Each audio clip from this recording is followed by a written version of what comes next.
Today we have a great new recipe. It's called Spicy Pumpkin Muffins, and it's from a brand new cookbook, and I'll show you the title. Actually, I'll show you see, Baking with Agave Nectar. This is the first ever agave nectar cookbook, and today we're making this muffin recipe from it. And it's a really simple muffin recipe, and we use some different kinds of flour in this. We have some barley flour, and I'm going to be adding that to this big measuring cup here, so it makes it easy for me to add it to my mixing bowl later.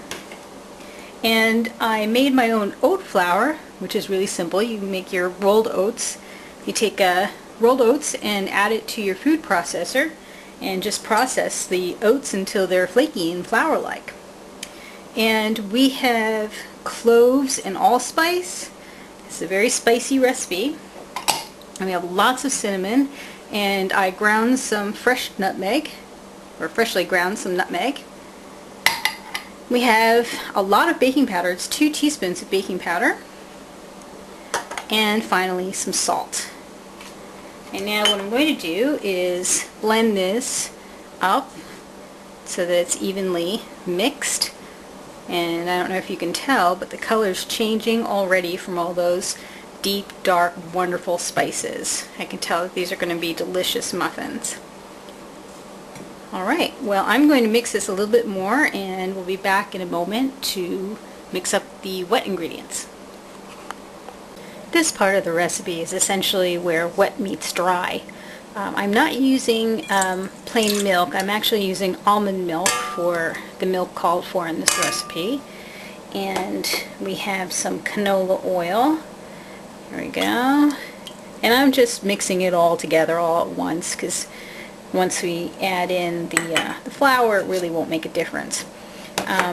This recipe calls for pumpkin, and the can actually says that it's supposed to make 2 cups of pumpkin. And when I measured it out, it did not, in reality, make 2 cups of pumpkin. So what I'm doing is, in addition to the pumpkin I just added, I'm adding 1/2 cup of applesauce because the can lied. It was such a jip. I'm really unhappy about that, because I bought it with the intention of using it for this recipe. Oh well. But applesauce is lovely. We have no objections to that. We have 1 large egg that was beaten slightly. I actually just whisked it for a couple of minutes. And we have our lovely agave nectar. This is a particularly dark caramelly agave nectar. It's from the Wholesome Sweeteners company. It's very tasty, actually. It's got a very nice flavor to it. And we have our vanilla. If you like this little container, I got it at Crate and Barrel. I have to say, I'm very impressed with their little serving items like this, which is actually used for tasting. But I think it's just perfect for this application. Okay, so we have all of our wet ingredients in the mixing bowl now. And here we go. Boy, isn't that exciting. We'll be back in a moment when I'm adding the dry ingredients. The way the recipe works is slightly different than how I'm proceeding, but it doesn't really much matter in the long run. It's just a matter of mixing the dry ingredients separately from the wet, then mixing them all together. So here we go with all the dry ingredients that I mixed together earlier with the wet ingredients, and they will quickly turn into a nice batter.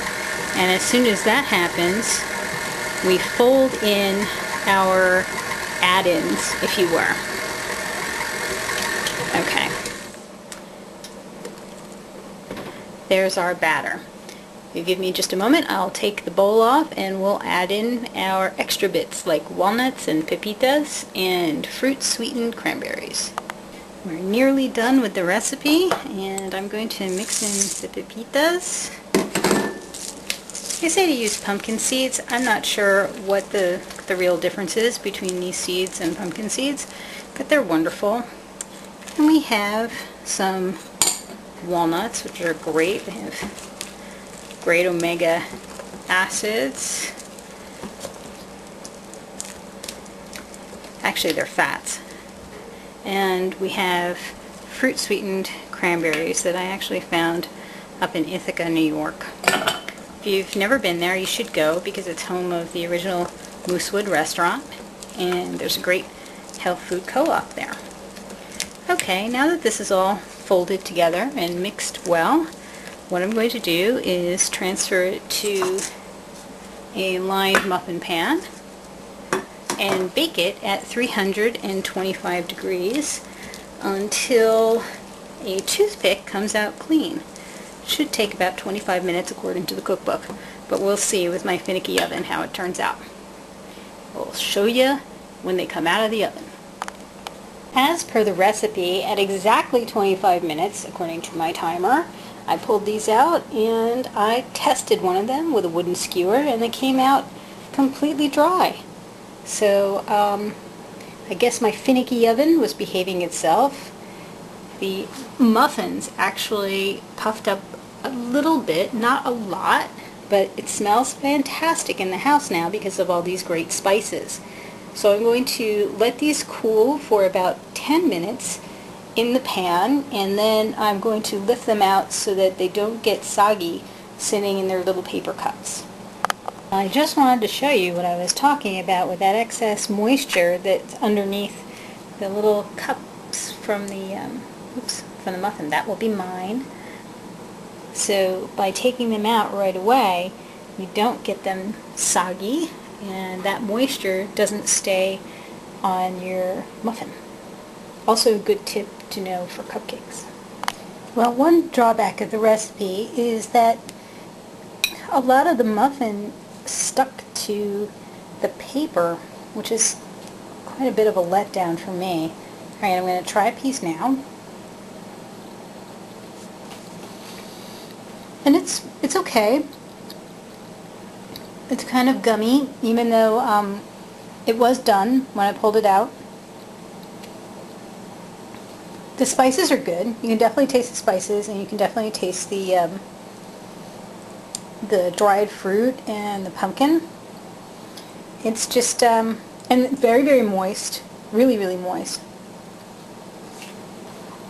Just a little. I guess next time, if I make these muffins again, I would spray this with a little bit of cooking oil. But otherwise, they're okay. They're very dense. And it's probably because of the barley flour and the oat flour. I could certainly make this with unbleached white flour, and it would probably taste a little bit lighter. But not bad. Not bad.